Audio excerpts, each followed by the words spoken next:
گزشتہ قسط میں ہم نے بات کی تھی گریٹر اسرائیل کی، اور آج کی قسط میں ہم بات کریں گے نیو ورلڈ آرڈر کی کہ یہ کیا ہے اور اس کا کیا مقصد ہے۔ دجال کے آنے سے پہلے یہودی بینکار دنیا میں ایک نیا عالمی مذہب نافذ کرنا چاہتے تھے تاکہ وہ ساری دنیا پر حکمرانی کر سکیں۔ انہوں نے 1952 میں نیو ورلڈ آرڈر کے نام سے ایک نیا نظام متعارف کروایا۔ نیو ورلڈ آرڈر دراصل ایک نیا مذہب ہے جس کی بنیاد خواہشات پر قائم ہے۔ عالمی ادارے اس نئے مذہب کو ساری دنیا میں رائج کرنے کے لیے متحرک ہیں، اور آپ سوچ کر حیران ہوں گے کہ 1992 کے بعد دنیا کے ہر شعبے میں کس قدر تیزی آئی ہے۔ ظاہر ہے یہ نظام دنیا کی اقتصادی صورتحال سے تعلق رکھتا ہے، لیکن اس نظام کو ایک ضابطۂ حیات کے طور پر مسلط کیا گیا۔ اخلاقیات اور دینی اعتبار سے اس کے راستے میں واحد رکاوٹ دین اسلام ہے، چنانچہ اسلام کی تعلیمات کو یکسر ختم کرنے پر زور دیا گیا جو اس نئے مذہب کے راستے میں رکاوٹ بن سکتی تھی۔ لوگوں کی طرز زندگی کو مکمل اس نئے مذہب کے سانچے میں ڈھالنا عالمی اداروں کا ہدف تھا۔ عالمی اسلام میں اس وقت جو دینی بیداری کی تحریکات ہیں جن کو وہ بنیاد پرست کہتے ہیں، جو پاکستان میں بھی ہے، اور انڈونیشیا، ملائیشیا، افغانستان، الجزائر، ترکی، جو خالص اسلام کی بنیاد پر، قرآن و سنت کی حکمرانی کی بنیاد پر کسی آمیزش کے بغیر قرآن و سنت کے خالص نظام کو اپنے ملک میں رائج کرنا چاہتے ہیں۔ ان ممالک میں تحریکات اب بھی موجود ہیں، کہیں کہیں طاقتور ہیں اور کہیں کہیں کمزور، لیکن موجود ضرور ہیں۔ دینی بیداری کی ان تحریکوں کو امریکہ، برطانیہ، روس، اسرائیل، فرانس، جاپان، جرمنی ان تحریکوں کو کسی بھی قیمت پر دبانا چاہتے ہیں۔ ان تحریکات میں سے کسی بھی تحریک کو اس پوزیشن پر نہیں آنے دینا چاہتے جہاں وہ ملکی اقتدار حاصل کر کے اسلامی نظام نافذ کر کے دنیا کے سامنے اسلامی نظام کو صحیح معنوں میں پیش کر سکیں، کیونکہ یہ طے ہے کہ دنیا جس مشکل وقت سے گزر رہی ہے، اگر دنیا کے کسی ایک حصے میں بھی اسلامی نظام صحیح طور پر نافذ کر کے اس کا نمونہ دنیا کے سامنے پیش کر دیا جائے تو دنیا پیاسی ہے، دنیا ترس رہی ہے کسی اچھے نظام کو۔ اسلامی نظام کا مقابلہ کرنا کسی اور نظام کے بس میں نہیں ہوگا۔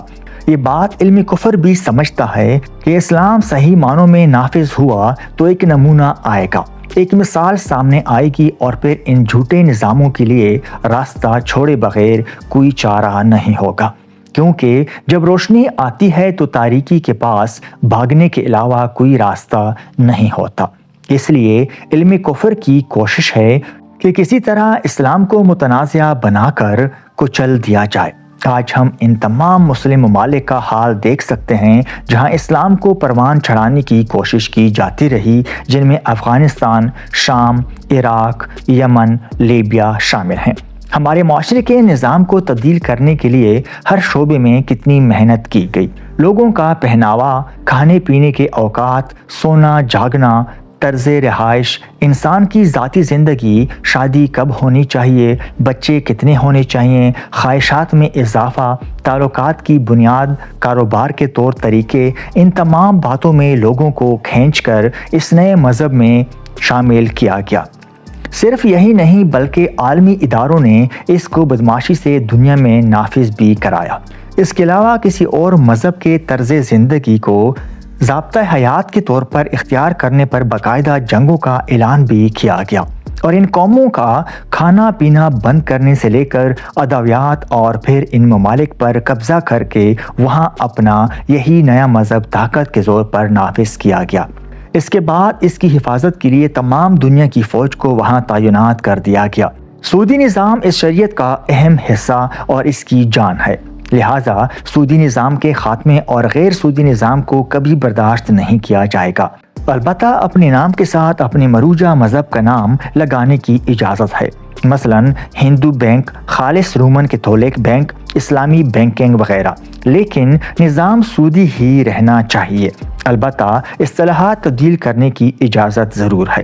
نیو ورلڈ آرڈر میں عورت ذات کو عزت کی چوٹیوں سے گرا کر فٹ پاتھ، سڑکوں اور لمبی لمبی قطاروں میں خوار کرنا اور بغیر روک ٹوک کے مرد کی خواہشات کی تکمیل اس شریعت کا حصہ بنی۔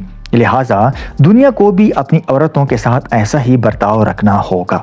خواتین کو آزادی نسواں کی تحریکوں کے ذریعے ذلیل کیا جا رہا ہے۔ جنسی آزادی لازم ہوگی۔ خواتین کا 20 سال کی عمر تک ایک مرتبہ بھی جنسی عمل سے نہ گزرنا سخت ترین سزا کا موجب بنے گا۔ امریکہ میں ہر سال 19 سال سے کم عمر کی غیر شادی شدہ لڑکیاں 10 لاکھ سے زیادہ ناجائز بچے پیدا کرتی ہیں۔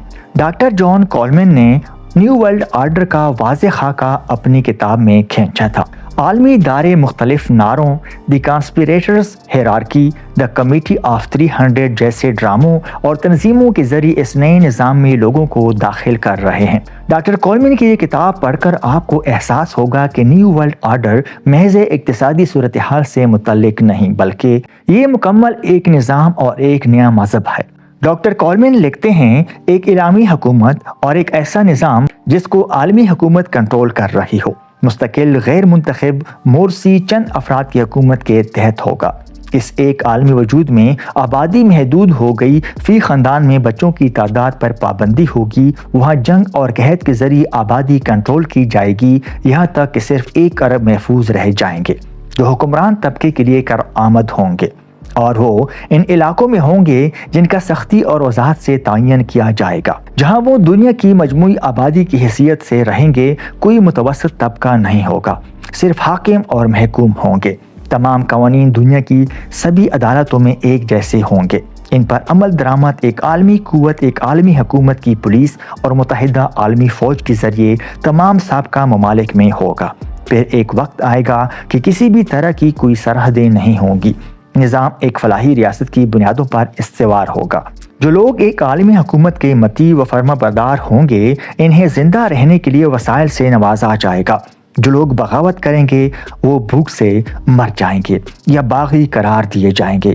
صرف ایک مذہب کی اجازت دی جائے گی اور ایک عالمی سرکاری کلیسا کی شکل میں ہوگا جو 1920 سے وجود میں آ چکا ہے۔ شیطانیت، ابلیسیت اور جادوگری کو عالمی حکومت کے نصاب کا حصہ سمجھا جائے گا۔ ہر شخص کے ذہن میں یہ عقیدہ راسخ کر دیا جائے گا کہ مرد ہو یا عورت ایک عالمی حکومت کی مخلوق ہے، اور اس کے اوپر ایک شناختی نمبر لگا دیا جائے گا۔ یہ شناختی نمبر بریکسل یا بیلجیم کے نیٹو کمپیوٹرز میں محفوظ ہوگا، اور یہ عالمی حکومت کے کسی بھی ایجنسی کے فوراً دسترس میں ہوگا۔ شادی کرنا اگر قانونی قرار دیا جائے گا، اس طرح کی خاندانی زندگی نہیں رہے گی جیسے آج کل ہے۔ اس بارے میں آپ ملالہ یوسفزئی کا بیان سن چکے ہوں گے۔ بچوں کو ماں باپ سے چھوٹی عمر میں علیحدہ کر دیا جائے گا۔ بچوں کو پلے گروپ میں بھیجنا اس کی ابتدا ہے۔ جنسی اختلاط پر مبنی لٹریچر اور فلموں کو فروغ دیا جائے گا جو آج ہم دیکھ رہے ہیں۔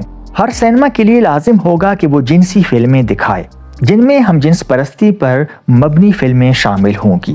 ذہنی قوت کو سلب کرنے والی ادویات کا استعمال بھی وسیع تر کر کے اسے لازمی قرار دیا جائے گا۔ ذہن پر قابو پانے والی ادویات کھانوں یا پانی کی سپلائی میں لوگوں کی مرضی کے بغیر دی جائیں گی۔ تمام صنعتیں ایٹمی توانائی سسٹم کے ذریعے تباہ کر دی جائیں گی۔ اس وقت اس کتاب میں جو کچھ لکھا گیا تھا وہ آج ہم اپنی آنکھوں سے عملی طور پر دیکھ سکتے ہیں۔ مثلاً عورتوں کو آزادی نسواں کی تحریکوں کے ذریعے ذلیل کیا جا رہا ہے۔ موجودہ دنیا کو ایک گلوبل ولیج بنانے کی پوری کوشش کی جا رہی ہے۔ اس کا مقصد بھی یہی ہے کہ سب نظام ایک عالمی قوت کے ہاتھ میں سونپ دیا جائے گا۔ مختلف ملکوں میں کمپیوٹرائزڈ نظام کو تیزی سے پھیلانے کا مقصد بھی یہی ہے کہ اس کے ذریعے سارے دنیا کی نگرانی کی جاتی رہے۔